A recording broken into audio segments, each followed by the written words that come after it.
Hi, everyone. Today, we're diving into something that is fundamentally changing how we find information online. For decades, we were trained to type keywords into a box and scroll through a list of blue links. But if you've looked at your screen lately, those links are disappearing, replaced by complete conversational answers. Joining us to explain this shift is Shane.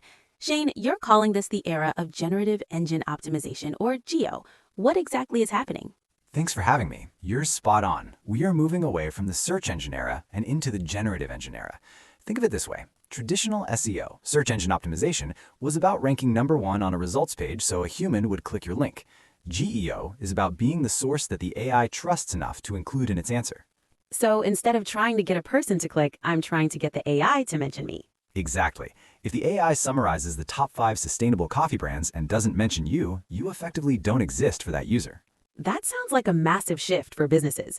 How does the math of GEO differ from the old school SEO we're used to? It's a move from keywords to context. In 2026, the algorithms are much more human. They don't just look for how many times you said best running shoes. They look for what we call EEAT, experience, expertise, authoritativeness, and trust. I've heard that acronym before, but how does an AI feel trust? It looks for citations and consensus. If Reddit, a few major news outlets, and specialized blogs all point to you as an authority on marathon training, the AI synthesizes that.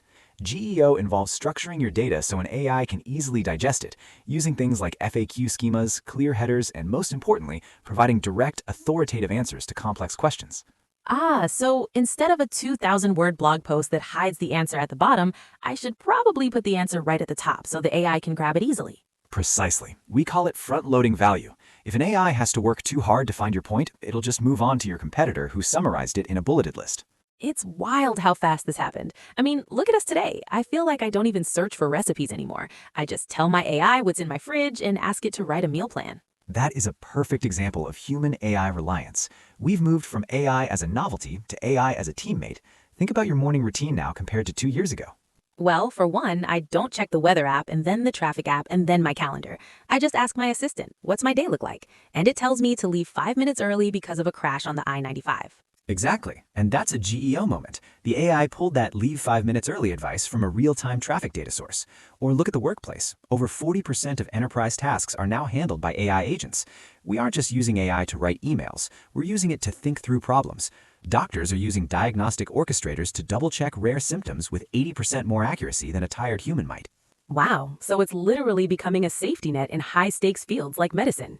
It is, but it also shows up in smaller ways. Students don't just Google a history topic, they have an AI tutor that knows their specific learning style. If they learn better through analogies, the AI explains the French Revolution using a sports metaphor. We are becoming AI reliant because the AI is becoming us reliant. It learns our preferences and tailors the world to fit them. So if everyone is just getting their answers from a chatbot, does there any point in having a website anymore? Does traditional SEO just die? Not at all. Think of SEO as the foundation. You still need a fast, well-structured website because that's where the AI gets its information. If your site is a mess, the AI won't crawl it and you won't get cited. The future is a hybrid. You optimize for the human who does click through for the deep dive, but you also optimize for the AI that provides the TLDR version at the top of the screen. That makes sense. So it's not about choosing one or the other, it's about being visible in the conversation, wherever that conversation is happening. Right. Whether it's a voice search in a car, a smart glass overlay, or a traditional desktop search, your brand needs to be the trusted source the AI reaches for. This has been incredibly eye-opening. It feels like we're living in a sci-fi movie that just became our everyday reality. Shane, thank you so much for sharing such great information and helping us make sense of this generative shift. I feel a lot more prepared for the 2026 landscape now. My pleasure. It's a brave new world out there. Glad I could help navigate a bit of it. And thank you all for listening. We'll see you in the next episode. Thank you.